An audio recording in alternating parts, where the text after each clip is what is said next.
자, 이제 본론 들어가서 법원의 촉탁에 따른 등기라는 개념 설명을 드리겠습니다. 자, 미리 제목 말씀드리면 처분금지 가처분 등기라고 하는 거, 가압류 등기, 그다음에 경매 개시 결정의 등기. 자, 그쪽에서 지금 이제 나중에 우리가 경매 이런 것들을 문제 풀이하면서 좀 더 깊이 있게 공부를 하게 될 텐데요. 자, 소위 말소 기준 권리라는 개념이 있습니다. 그래서 경매가 진행이 되게 되면 자, 기준점이 돼서 소멸되는 등기를 가리켜서 말소 기준 권리라고 부르게 됩니다. 해서 별로 두려울 건 없어요. 그래서 일단 종류가요. 저당권 등기, 근저당권 등기, 담보 가등기라고 하는 세 가지 중에서 가장 선순위 또는 압류 등기, 가압류 등기, 경매 개시 결정 등기 이런 것들 이렇게 6개 등기 종류 외우셔야 돼. 다시 가봅시다. 저당권, 근저당권, 담보가 등기, 압류 등기, 가압류 등기, 그리고 경매 개시 결정의 등기 이렇게 6개는요 경매를 전제로 하는 그런 권리가 되게 됩니다. 그래서 등기부에 만약에 이 등기가 있으면 경매가 실행됐을 때 이것들부터 그중에 가장 선순위인 권리가 소위 말소 기준 권리에 해당이 돼서 이 아이가 경매가 진행되면 그 아이부터 바로 말소의 대상이 됩니다. 예를 한번 들어볼까요? 갑소유 X 부동산에 대해서 첫 번째 권리로서 저당권 등기가 있다 하십시다. 두 번째 전세권이 있다 하십시다. 세 번째 뭐가 있을까요? 또 근저당권이 있다고 하십시다. 네 번째 뭐 임차권 등기라고 하는 것도 있다고 하십시다. 자, 그러면 이 부동산에 관한 경매가 진행이 되면 우리 외웠던 것 저당권, 근저당권, 그 다음에 자 담보가 등기, 압류 등기, 가압류 등기, 경매 개시 결정 등기 중에서 가장 선순위에 있는 권리를 뭐라고 한다? 말소 기준 권리. 그래서 이때는 저당권이 말소 기준 권리가 되게 됩니다. 그러면 이제 경매가 진행되면 저당권을 포함해서 이 밑에 있는 권리는 모두 매각으로 소멸하게 됩니다. 근데 예를 한번 이런 경우 있다 볼까요? 갑소유 X 부동산의 1번 임차권이 등기가 되어 있고 2번 전세권이 등기가 되어 있고 3번 저당권이 등기가 되어 있고 4번 경매 개시 결정에 등기라고 하는 것이 되어 있다고 전제를 해보겠습니다. 자, 그러면 이때 저당권, 근저당권, 담보가 등기, 압류 등기, 가압류 등기, 경매 개시 결정 등기 이렇게 6개 중에서 가장 선순위에 있는 것을 뭐라고 한다? 말소 기준 권리. 그러면 이때는 이제 저당권 3번이 말소 기준 권리가 되게 됩니다. 그래서 경매가 실행되게 되면 요 밑에 있는 3번, 4번은 무조건 매각으로 소멸되게 됩니다. 그래서 임차권이나 전세권은 기본적으로 낙찰 받으신 분이 떠안는다 이렇게 해석을 하게 됩니다. 자, 갑소유 X 부동산이라고 하는데 세계자 뭐 임차권이 하나가 등기가 되어 있는 상태이고요. 그 다음에 세금을 안 내가지고 지자체나 국가에서 압류 등기를 했다고 하십시다. 그 후에 뭐 말도 안 되는 얘기지만 저당권이라는 것이 설정이 됐다. 그리고 저당권이랑 거의 비슷한 개념이 담보 가등기라는 것이 설정이 됐다. 이렇게 이제 됐다고 쳐보자고요. 그 경매가 진행이 되게 되면 이때 이제 마지막 단계 경매 진행될 때는 꼭 경매 개시 결정의 등기라고 하는 게 있는데 지금 이제 말소 기준 권리가 될 수 있는 자격이 압류 등기, 저당권 등기, 담보 가등기, 경매 개시 결정 등기가 되게 됩니다. 그러면 이 중에서 가장 선순위는 뭐가 된다? 압류 등기가 되게 됩니다. 그럼 이제 경매가 진행되면 요 밑에 있는 권리는 모두 다 매각으로 소멸한다. 그래서 우리가 이제 요즘엔 조금 한풀 좀 간 것 같은데 한때 경매가 되게 유행이었어요. 경매에 관한 어떤 재테크 수단으로서 경매 이게 거의 하이라이트였었죠. 그래서 이런 걸 공부하려고 몇십만 원, 몇백만 원씩 내고 웃기고 있는 거지. 자, 여러분들 외우셔야 됩니다. 말소 기준 권리, 압류 등기라고 하는 거 있었죠. 그다음에 가압류 등기라고 하는 거, 그다음에 지금 이제 뭐가 있었지? 경매 개시 결정의 등기. 그래서 지금 압류 등기, 가압류 등기, 경매 개시 결정 등기 중에서 가압류, 경매 개시 결정 등기는 법원이 촉탁 촉탁을 하는 그런 사안이고요. 그 다음에 압류 등기는 국가, 지자체가 촉탁을 합니다. 국세나 지방세 되지 않았을 때 그 외 개인이 설정하는 권리로서 저당권, 그 다음에 근저당권, 그 다음에 담보가등기 요 세 개는 다 저당권 유사의 권리라고 해석을 하시면 됩니다. 그래서 이렇게 6개 등기 중에서 가장 선순위 있는 것을 우리는 뭐라 부른다? 말소 기준 권리라고 부르게 된다. 그래서 우리가 경매 물건을 분석을 한다라는 얘기인즉슨 내가 얼마를 질러서 낙찰을 받고 이게 뭐 중요한 게 아니라 어떤 권리가 내가 떠안고 인수를 하고 어떤 권리가 소멸하게 되는가를 다 분석해내는 것이 바로 자 경매 물건의 분석이라는 개념이 되게 됩니다. 자, 약간 어려운 얘기로 한번 가봤는데요. 우리가 공인중개사법 영역에서 경공매 얘기할 때 간단하게 봤던 바가 있습니다. 그 얘기를 여기서 하고요. 이런 얘기는 민법 파트 저당권이라든가 이런 거 나올 때 맨날 던져놓은 이슈가 되게 됩니다. 해서 뭐 그러다 치고요. 지금 이제 원래 우리가 보려고 했던 주제는 자 소유권 이전 청권 보전명 가등기라는 개념에 대응해서 처분금지 가처분 등기. 자, 이 처분금지 가처분 등기라고 하는 것은요.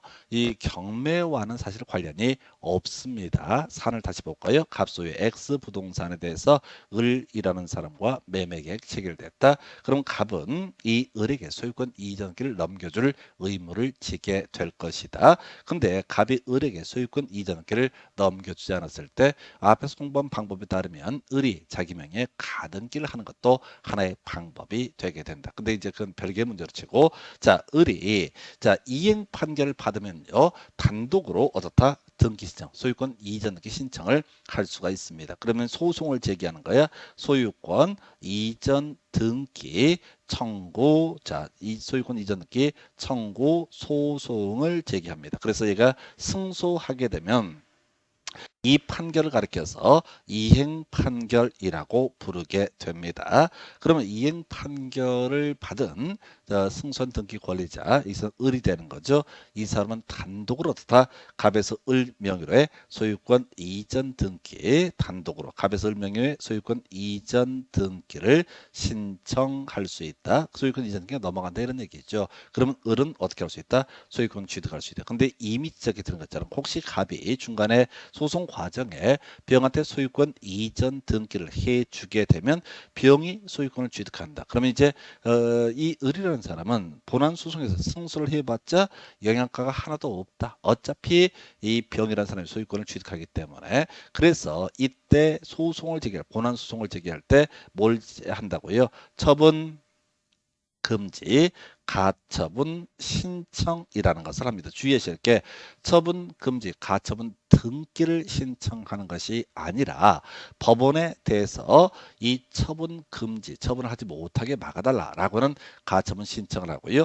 이 가처분 신청이 형식상 맞다라고 하면은 법원에서는 뭘 하냐면 처분 금지, 가처분 등기를 해줘라 라고 하는 명령, 이걸 우리가 촉탁이라 부릅니다. 등기소에다가 처분금지 가처분 등기를 촉탁을 해요. 그럼 이제 만약에 을명에 자 가처분 등기가 돼 있다라고 한번 전제를 해보게 되면은 결과적으로 병이 소유권 취득할 수 있느냐? 예, 취득은 할 수 있다. 근데 을이 자 단독으로 소유권 이전 등기, 아까 승소 판결, 이행 판결을 받아서 단독으로 소유권 이전 등기를 신청하는 이 시점에서 중간에 있는 등기에 대해서 말소 신청이란 걸 합니다. 우리 앞에서 가등기 본등기 할 때는 직권 말소의 문제와 관련이 돼 있었고요. 이때는 말소 신청이라는 것을 하게 됩니다. 그럼 이제 병명의 등기가 신청을 받아서 등기관이 말소를 해버립니다. 그러면 을은 온전하게 권리를 취득할 수 있다. 이 얘기를 이제 설명을 드릴 거예요. 주의하실 게 앞에서 가등기 본등기는 직권 말소의 문제로 기본적으로 넘어가는 거, 중간에 있는 등기에 대해서 양립할 수 없으면 이에 대응해서 이 처분금지 가처분 등기가 된 상태에서 중간에 있는 등기 양립할 수 없는 등기는 신청받아서 말소한다. 그래서 어려워요. 다 직권 말소로 가는 것 같은데 얘는 신청입니다. 그래서 자, 이 사항 자 설명 다 드렸어요. 자, 텍스트 가지고 확인을 해 드리겠습니다. 그래서 자, 이 가처분 채권자라는 사람이죠. 그래서 매매계약을 체결해서 소유권 이전기를 넘겨달라는 권리를 가지고 있는 사람, 가처분 채권자. 이 사람은 자 부동산의 매수인은 매도 이니 소유권 이전 등기 이행 의무를 이행하지 아니하면은 소유권 이전 등기 절차 이행하라라고 하는 자 소송을 제기함과 동시에 그 해당 부동산에 관한 소유권이 되겠죠. 바로 처분금지 가처분 신청을 하게 된다라고 하는 거에서 본안 소송과는 별개의 문제로 가처분 신청이 이루어져야 됩니다. 자, 그러면은 이제 가처분 등기라고 하는 거, 자, 바로 포인트는 뭐라고요? 촉탁.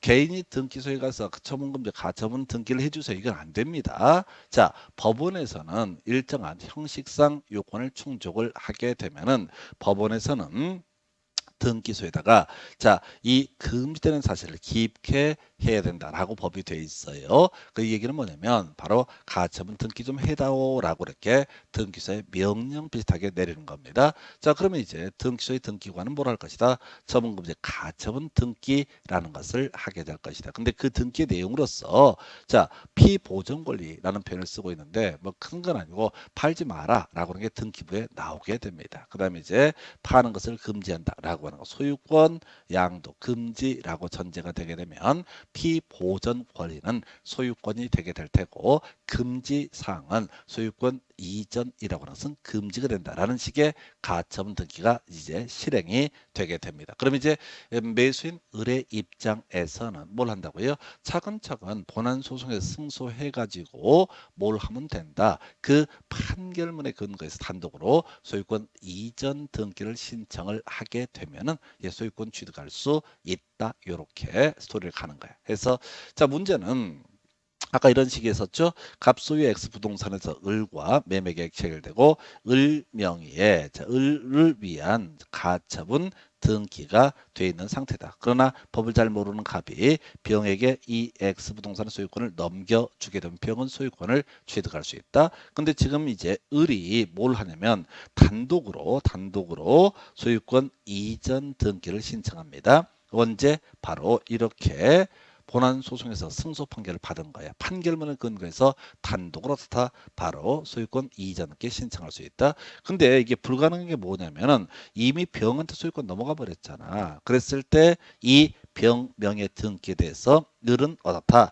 바로 말소를 해달라. 왜? 얘는 처분금지 가처분 등기가 돼 있는 상태에서 말소 신청의 대상이 된다는 사실을 알면서 산 아이 아니냐라는 취지로 제3자 명의 등기 말소 신청을 먼저 하게 됩니다. 그래서 말소 신청할 수 있는 경우와 말소 신청할 수 없는 경우가 이슈가 되겠죠. 그래서 먼저 자, 소유권 이전 청권, 이전 등기 청구를 보호하는 경우 가처분 등기가 마쳐진 후 을이 가처분 신청해서 법원에서 등기소에다가 등기 촉탁해서 가처분 등기가 마쳐졌습니다. 이때 가처분 채권자가 가처분 채무자를 등기 의무자로 해서 소유권 이전 등기를 신청하는 경우, 이게 이제 이행 판결에 따른 단독 신청이라는 개념이 되게 됩니다. 원칙적으로요. 가처분 등기 후에 마쳐진 제3자 명의 등기 말소도 단독으로 신청할 수 있다. 이게 일반적인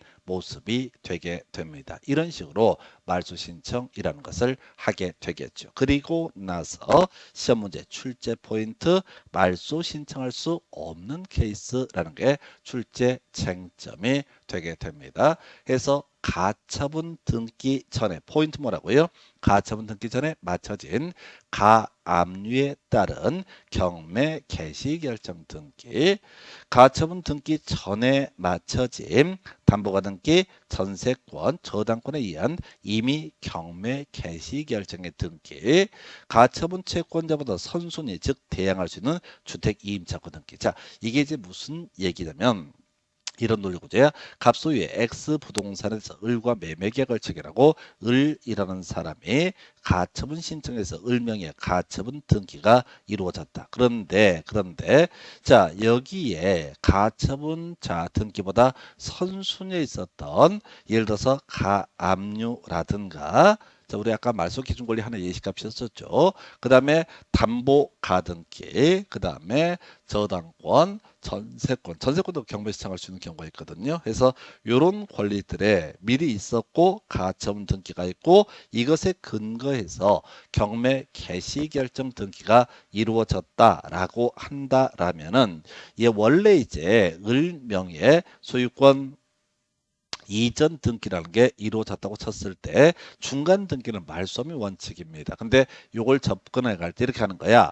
경매 개시 결정의 등기, 경매 개시 결정의 등기, 주택 임차권 등기. 아직 공부 안 했지만 주택 임차권 등기도 법원이 촉탁하는 그런 사안입니다. 그리고 이 아이들은 의미상 뭐라고요? 바로 가처분 등기보다 선순위 권리에 근거한 등기입니다. 그래서 이때는 어떻다? 말소 신청을 할 수가 없다. 그래서 시험에는 뭘 갖고 낸다고요? 요걸 가지고 출제 쟁점을 삼게 됩니다. 기억해 볼까요? 소유권 이전 청권 보호 전량 가등기라고 하는 것이 있다라고 했을 때, 자, 본등기와 가등기 사이 이루어진 법원이 행한 등기라고 하는 것은 직권 말소의 대상이 되지 않는다. 가처분 등기와 그 다음에 자, 이 매수명의 소유권 이전 등기 단독 시장하는 소유권 승소 판결을 받아서 단독 시장하는 소유권 이전 등기 사이에 제3자 명의 등기는 원칙적으로 말소 신청의 대상이 되지만은 법원이 행한 등기 그리고 좀 더 의미 따지면 가처분 등기 전에 이미 성립한 권리에 근거한 이러한 법원이 촉탁하는 등기라는 것은 직권 말소 신청의 대상이 되지 않는다라고 하는 거에서 우리가 이 챕터에서는 그런 말씀을 드리죠. 지금 가처분 신청은 개인이 하지만 가처분 등기 촉탁이라 가처분 등기를 신청하는 게 아니야. 가처분 등기 촉탁이라고 하는 것은 가처분 등기 촉탁이라는 것은 법원이 한다. 그래서 자, 그 얘기하고 같이 법원이 행하는 등기, 경매 개시 결정의 등기, 주택 임차권 등기 이렇게 단순화시켜야 돼. 이런 것은 말소 신청의 대상이 되지 않는다. 이게 그렇게 이 챕터에서 출제했죠. 물론 이 가처분에 관한 부분이 지금 10년 사이 2번 출제가 되는데 이것만 볼 것 같으면 공부하기 싫어. 힘들고 짜증나. 근데 문제는 우리가 말소기준 권리라는 개념과 같이 맞물려서 이 주제들을 알아야 돼. 알면은 등기법이 아무것도 아니야. 근데 가처분 좀 이따 공부할 가압류 용어 지랄 같아. 그러니까 하기 싫어. 뭔지 모르겠어. 멀뚱멀뚱. 이걸 놓쳐버리면 등기법 전반이 흔들립니다. 힘드시지만 계속 반복해서 강의 들어주시고 이렇게 하는 과정에서 이게 어느 날 문득 깨달음에 이르게 되면 등기법 별거 없습니다. 해서 자 처분금지 가처분 신청 그 다음에 처분금지 가처분 등기 촉탁 등기 신청 아니라고 그랬어요. 그리고 나서 실제 출제 포인트는 풍수한 가처분 채권자가 자신의 등기 이제 본등기라는 개념과 유사한 거죠. 이거하고 가처분 등기 사이에 이루어진 제3자 명의의 등기에 대해서 말소 신청할 수 있음이 원칙인데 이때는 어떻다? 법원이 행한 등기는 말소 신청의 대상이 되지 않는다라고 할 것. 그 다음에요. 지금 이제 직권말소라는 주제가 있어요. 그래서 이건 나중에 응용 들어가는 문제에서 이슈가 되게 되는데 가처분 채권자의 말소 신청 그래서 중간에 있는 제3자 명의 등기가 말소가 이루어진다라고 한번 해보겠습니다. 그러면 이제 이 사람의 가처분 등기는 소기의 목적을 달성했습니다. 더 이상 쓸모가 없어지는 거예요. 그래서 가처분 채권자가 말소 신청을 해서 자 제3자 명의 등기가 말소된다라고 전제했을 때 등기관은 더 이상 쓸모 없어진 가처분 등기는 어떻다? 직권 말소의 대상이 된다. 그래서 우리가 가등기 본등기 할 때도 다 직권 말소의 문제로 갔었고요. 요것만 제3자 명의 등기만 말소 신청의 대상이 된다. 이렇게 가게 됩니다. 그래서 자 조금 어려우면요. 나중에 답되는 것만 달달 외운다는 심정으로 접근을 하시면 좋습니다. 근데 어쨌든 제가 공부를 해보니까요. 그냥 뭐 하면 돼. 하기 싫어서 안 할 뿐이야. 그래서 공부하다가 막히잖아요. 계속 될 때까지 하시면 됩니다. 그리고 여러분들이 이 정도의 내용을 소화하시게 되면 겁나 실력 있는 중개사가 되게 됩니다. 제가 지금 이제 학원 말아먹은 거 가지고 중개업소에서 누나 눈치를 보면서 겁나 욕 많이 먹습니다. 그래서 엄청 갈고요. 별의별 거 다 트집을 잡고 근데 이제 결국은 쭉 나와서 이제 느끼는 것들이 뭐냐면 공부 더럽게 안 한다. 그래서 사람들이 너무너무 이 중개업 하시는 분들이 모르는 게 너무 많아. 모르는 게 많다 보니까 할 수 있는 게 되게 한정이 돼 있어요. 맨날 월세는 갖고 맨날 지지고 볶고 싸우고 다른 중개업자고 아니야. 어차피 나중에 시간들이 해결이 해 주겠지만은 조금 힘들지만 여러분 중개사 자격증을 따고 혹시 중개업을 한다라고 했을 때 하루에 1시간만 공부를 해주세요. 공부하면 진짜 수준이 달라집니다. 근데 이게 사람의 마음에 여유가 없다 보니까 맨날 그냥 월세 하나 보수 얼마 받으려고 용을 쓰다 보면은 나중에 점점 무식한 중개업자가 됩니다. 그리고 돈도 못 벌어요. 그래서 그래요. 그리고 이제 제가 쭉 경험을 해보니 고객들이 훨씬 더 똘똘해요. 중개업자 웬만한 사람보다. 웬만큼 그럴 수밖에 없는 게 자기 전 재산은 아니랄지라도 아주 큰 부분에 대해서 투자를 하고 이렇게 하는 분들이다 보니까 진짜 공부를 많이 하십니다. 중개업자들도 공부하셔야 됩니다. 뭐 그렇다 치고 자 우선 자격증부터 따야 되니까 그때 가서 공부를 하면 돼. 그래서 법원 행한 등기, 가처분 등기의 선순위 권리 근간 법원 행한 등기는 어떻다?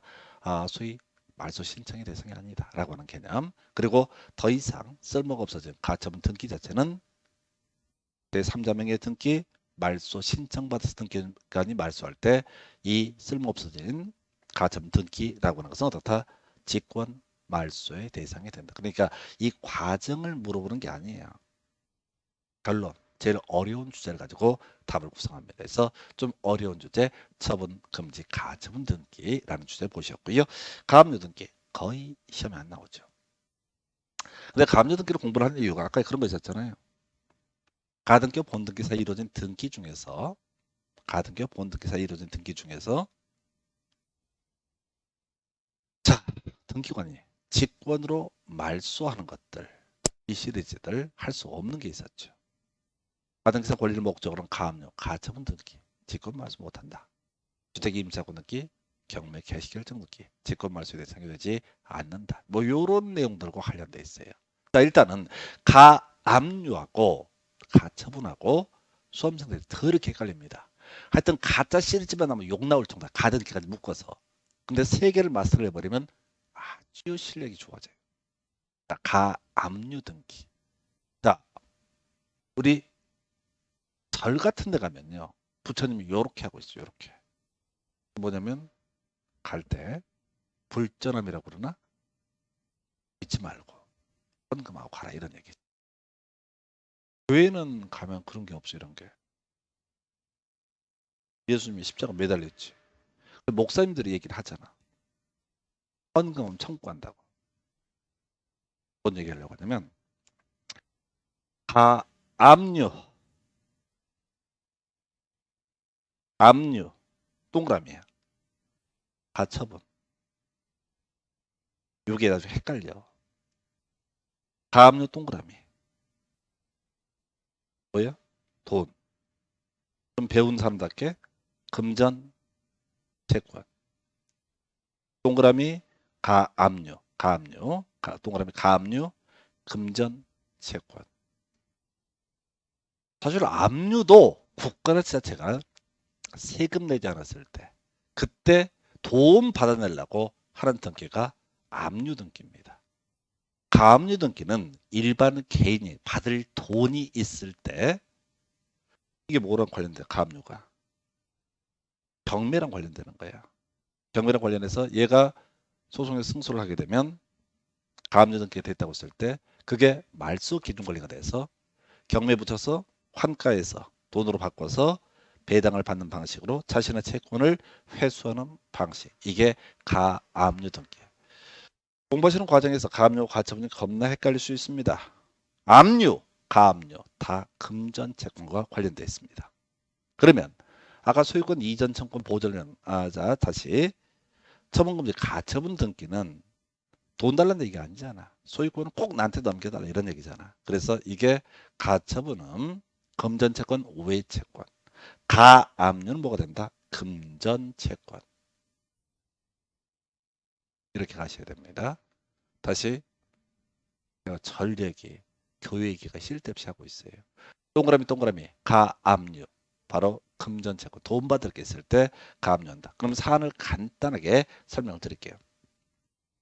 갑이라는 사람이 을이라는 사람에게 돈 1,000만 원 빌려줬습니다. 자, 그럼 이제 을이 갑에게 돈을 빌려줬어요. 그럼 이제 요 을을 가리켜서 대여금 채권자라고 이렇게 전제를 삼습니다. 그런 돈 받을 권리가 있어. 자, 그래서 돈 갚아라라는 소송을 제기합니다. 그래서 자, 대여금 반환 청구 소송 성소했습니다. 법원에서 야, 갑은 을한테 돈 갚아라 라는 판결문을 내리게 됩니다. 승소하면은 을은 갑한테 돈을 받을 수 있습니까? 못 받습니다.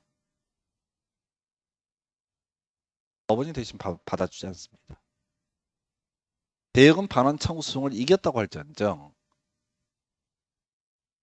완벽하게 돈을 받아낼 방법은 아니에요.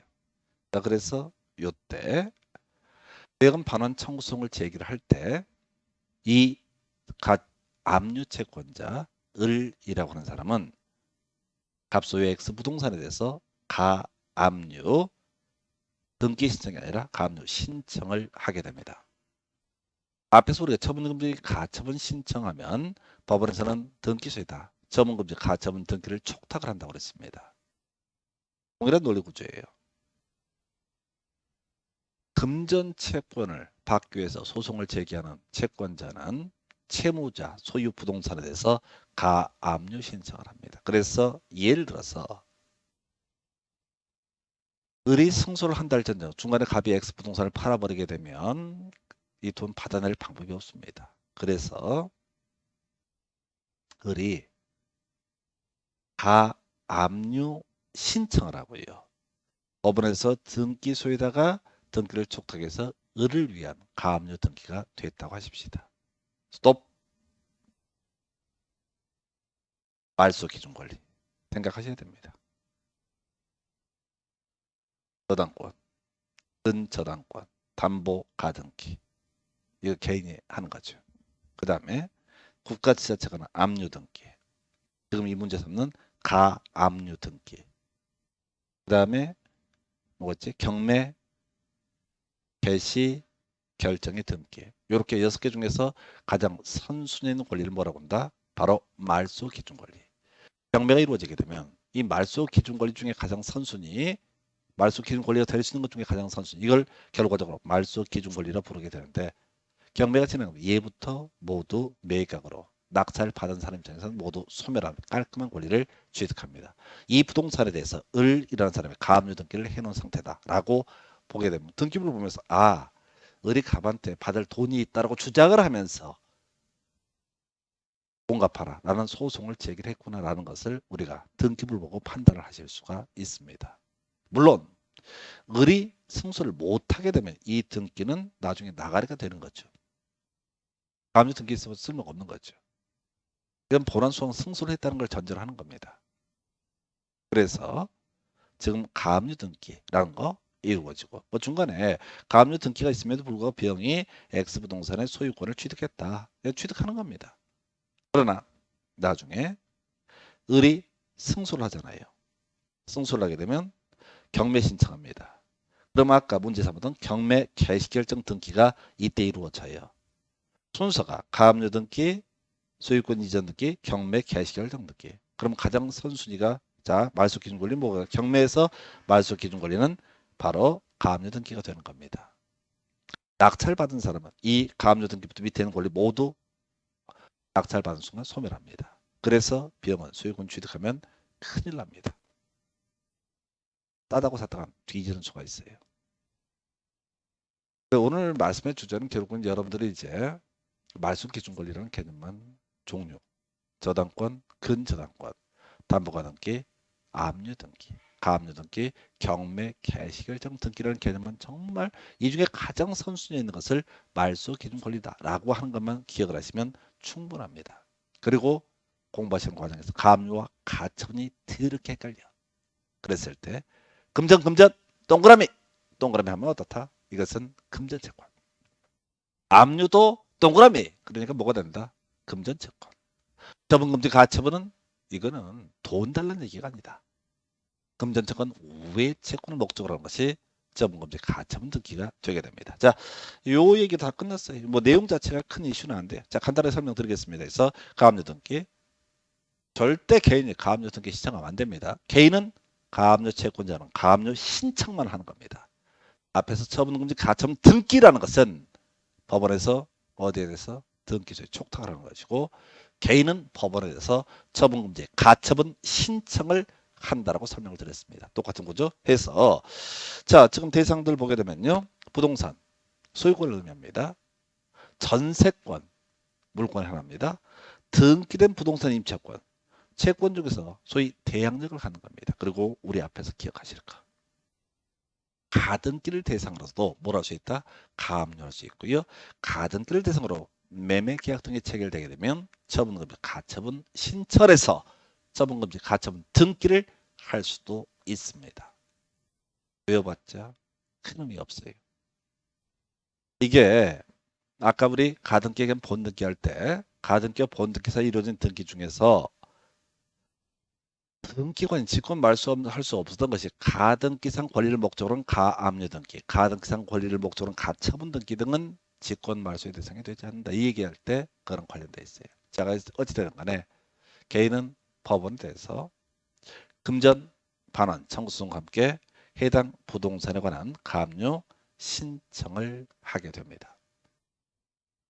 이렇게 해야지 이 소송에서 이겼을 때 자신의 채권을 회수할 방법이 있습니다. 그래서 만약에 법원에서 가압류 등기를 촉탁을 합니다. 법원 사무관이 촉탁한다. 이런 건 안 나와. 그러면 등기소의 등기관이 가압류 등기를 하게 되겠죠. 가압류 등기는 금전채권이 목적이니까 얼마냐라고는 청구 금액이라는 것을 기록합니다. 큰 장치면 안 돼요. 자, 그렇다 치고 자, 지금 가압류 등기 자체를 법원이 촉탁을 했으니까 중간에요. 가압류 등기까지 한 상태에서 돈을 갚아버렸다. 채무자가 채권에 돈 갚았다. 그럼 소송 갈 필요 없잖아. 멈춰야지.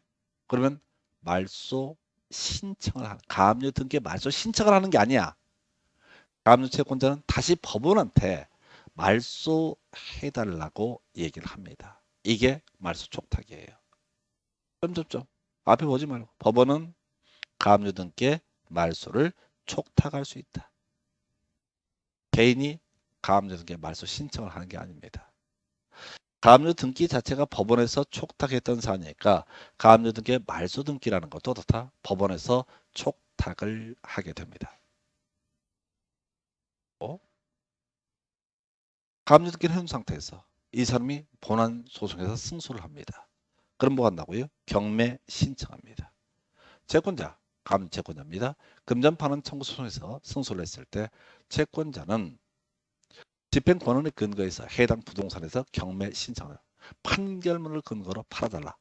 그래서 나의 채권을 회수하겠다는 경매 신청을 합니다. 그러면 경매 개시결정 등기가 되겠죠. 그래서 결국 스토리가 이런 식이야. 이게 이제 내용 자체가 별로 없어요. 여러분들이 몇 번이고 들어서 이게 이제 이해가 돼버리면 이건 진짜 해볼 만해. 자, 갑소유에 X 부동산이 있는데 을이 뭐 부동산은 별개의 문제로 대여금 채권자입니다. 돈 꿔줬던 얘기야. 근데 갑이 돈을 안 갚아? 그러면 이 사람은 뭘 해야 된다고요? 가압류 신청을 하는 거야. 그러면 법원에서 을을 위한 가압류 등기라는 것을 촉탁해서 등기가 실행이 됩니다. 그러면 이 사람은 이제 가압류 신청도 했던 것이고요. 가압류 신청도 했고 대여금 반환 청구 소송도 제기를 한 겁니다. 그래서 뭐 중간에 갑에서 비용으로 소유권 이전 등기가 됐든 말든 상관없어요. 만약에 대여금 반환 청구 소송에서 승소를 하게 되면 이 사람은 경매 신청이라고 하는 것을 법원에다가 요구할 수 있습니다. 경매 신청을 할 수 있어요. 그럼 법원에서 뭐 한다고요? 경매 개시 결정의 등기를 합니다. 그러면 여기서 말소 기준 권리가 가압류 등기와 경매 개시 결정 등기가 될 수 있는데 그중에 선순위가 뭐가 된다? 가압류 등기가 되게 되는 겁니다. 그럼 경매가 진행이 되면 나중에 낙찰받은 사람은 이렇게 권리부 등기부에 되어 있다면 가압류 등기부터 모든 권리가 매각으로 소멸합니다. 매각 등 완납했을 때 깔끔한 물건의 권리를 취득할 수 있습니다. 이게 가압류예요. 다만 가압류 등기가 됐다고 해서 무조건 채권자가 승소한다는 보장은 없습니다. 여러분이 누구한테 돈 받을 게 있잖아요. 돈 꿔줬으면 좀 단순하지만 돈 꿔준 게 아니라 손해배상 청구 소송을 한다 하십시다. 내가 뭐 마음이 서운한 게 있어. 요걸에 보면은 제가 이 바닥에 있다 보니까 하여튼 온갖 놈의 소송은 다 옵니다. 변호사도 아니기 때문에 돈을 안 줘도 되잖아. 돈을 안 줘도 되니까 온 이혼 소송까지 나한테 다 물어보고 지랄들이야. 짜증나게.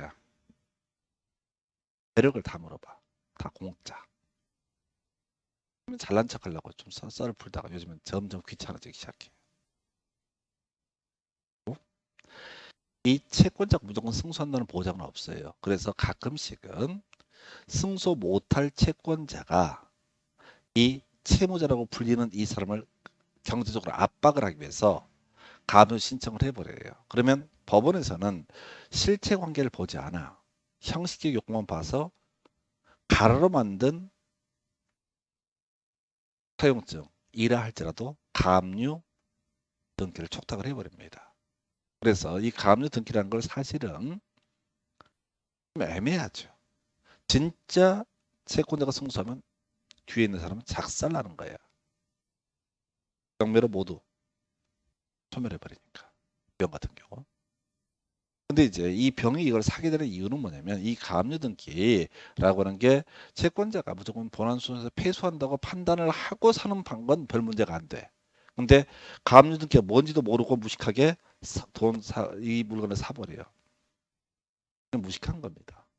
못 배운 거 티내는 거예요. 큰일 날 일이죠. 그래서 우리는 이런 수업을 통해서 가등기, 전문금지 가처분 등기, 가압류 등기 이렇게 세 개 또는 압류 등기 이렇게 있으면 절대 손대면 안 된다. 이게 아주 무식하게 공부하는 여러분 생활 상식 정도가 되면 될 거예요. 대신 중개업자로 간다면 가압류 등기 된 거 권리 취득하면 개털되는 수가 있어요. 그게 아니지. 능력 있는 중개업자라고 치면은 채권자 찾아가면 되는 거야. 얼마 받으면 되냐. 이게 10억짜리 물건이야. 채권이 3억 갖고 있어. 그러면 가압류 등기 3억 주면 풀어준다는 얘기거든. 그러면은 능력 있는 중개업자라면 채권자 만나갖고 매매 대금을 너한테 3억을 주겠다. 그리고 10억짜리 금매로 나왔을 거거든. 금매로 나왔어. 막 8억이 나왔어. 그러면 3억은 아예 을한테 전제하고 5억만 주고 2억 싸게 사는 거지. 뭐 이런 것도 가능합니다. 물론 사는 게 팍팍해서 여기까지 신경 쓸 여력은 없어요. 그래서 이 가압류라고 하는 것은 승소를 했을 때 결국은 경매 개시 결정의 등기로 넘어갑니다. 채권자 경매 신청을 하면 법원에서는 경매 개시 결정, 경매 들어갑니다라고 외부에 공표해 주는 것을 경매 개시 결정의 등기라고 얘기를 합니다. 그래서 지금 법원이 촉탁하는 등기, 처분금지 가처분 등기 하나 보셨고, 금전, 돈, 가압류, 압류 얘기 설명을 드렸고요. 이제 마지막에 경매 개시 결정의 등기라는 주제입니다. 이것도 법원이 촉탁을 합니다. 등기소에다가 야 이제 경매 들어간다 라고 일반 시민들이 이해하라고 경고해 주는 개념. 경매 개시 결정은요. 지금 본 것처럼 대금 갚아라 라는 소송을 해서 승소를 한 사람이 아까 가압류 신청해서 가압류 등기가 된 상태에서 판결문을 가지고 법원에 가서 팔아주세요 라고 얘기하는 게 강제 경매라는 개념이 됩니다. 바로 아까 가압류랑 연결되어 있죠. 자, 우리 경매는 두 가지 있죠. 강제 경매가 있고 임의 경매가 있습니다. 강제 경매란 것은 채권자가 법원에 판결문 같은 게 있어야지 경매 신청할 수 있는 것을 강제 경매. 다시 소송에서 승소한 채권자가 법원에 가서 판결문을 제시하면서 나 법원에서 권리 있다고 확인받았다. 경매해달라. 그래서 단순화시키면 판결문을 첨부해서 경매 신청을 하게 되면 이걸 강제 경매라고 부릅니다. 근데 아까 우리 말소 기준 권리 중에서 저당권, 근저당권, 담보 가등기 다 저당권 비슷한 겁니다. 얘는 판결문 필요 없어. 그냥 이 등기부상 권리에 근거해서 바로 경매 신청을 합니다. 누구 맘대로? 채권자 맘대로. 이걸 법에서는 채권자가 임의대로 경매 신청을 한다고 해서 그래서 채권자 임의대로 이루어지는 경매 신청에 근거해서 경매가 이루어지면 경매가 진행되는 과정 첫 번째 단계가 바로 임의 경매 개시 결정의 등기. 이건 말 그대로야. 경매가 개시가 됩니다. 라는 결정이 있었어요. 라고 하는 등기. 우리 앞에서 가압류, 전문금지, 가처분, 가등기 뭐 이런 것도 무서운 경우지만은 경매 개시 결정의 등기는 더 위험한 거죠. 이 시간 해결 못하고 지나게 되면 경매 붙인다는 얘기니까. 자, 이제 가압류라는 개념과 연계되어 있는 게 바로 강제 경매라는 개념입니다. 경매 신청. 집행 권한을 가진 채권자. 판결문 갖고 있다는 얘기입니다. 승소한 판결문 법원에 강제 경매 신청을 하게. 그러면 주의하셔야 게 개인이 법원자 등기소에다가 경매 개시 결정 등기 신청을 하는 게 아니야. 아까 처분금지 가처분 신청도 가압류 신청도 경매 신청도 개인은 법원에다가 신청을 하는 겁니다. 법원에서는 등기소에다가 등기를 촉탁을 하게 됩니다. 그래서 자 경매 개시 결정 등기라고 해서 법원은 채권자의 강제 경매 신청이 있으면 경매 절차를 개시하는 결정을 하고요. 이 내용을 등기소에 보내서 부동산의 압류를 명하게 됩니다. 여기가 경매 개시 결정 등기의 촉탁과 같은 의미를 가지고 있어요. 경매 신청서를 보니까 얘가 승소했네 채권자가 그럼 경매해줘라 라고 하는 개념. 이걸 등기소에 보내면 등기소에서는 경매 개시 결정의 등기가 하게 됩니다. 그래서 이 압류 효력이라고 하는 것은 채무자에게 그 결정이 송달된다. 이건 잊어버리고 경매 개시 결정의 등기가 된 때부터 효력이 생긴다라고 되어 있죠. 그래서 경매 개시 결정의 등기라고 하는 것을 누가 한다고요? 법원에서 등기소에다 압류를 명한다는 얘기는 경매 개시 결정 등기를 해줘라 이런 취지고요. 그래서 경매 개시 결정 등기가 되면 이거 역시 뭐가 된다? 바로 말소 기준 권리의 하나가 됩니다. 그래서 경매가 진행돼서 낙찰받은 사람이 있겠죠. 돈 내면 그걸 채권자에게 배분해 주는 과정. 이게 강제 경매 개시 결정에 관한 주제가 되겠습니다.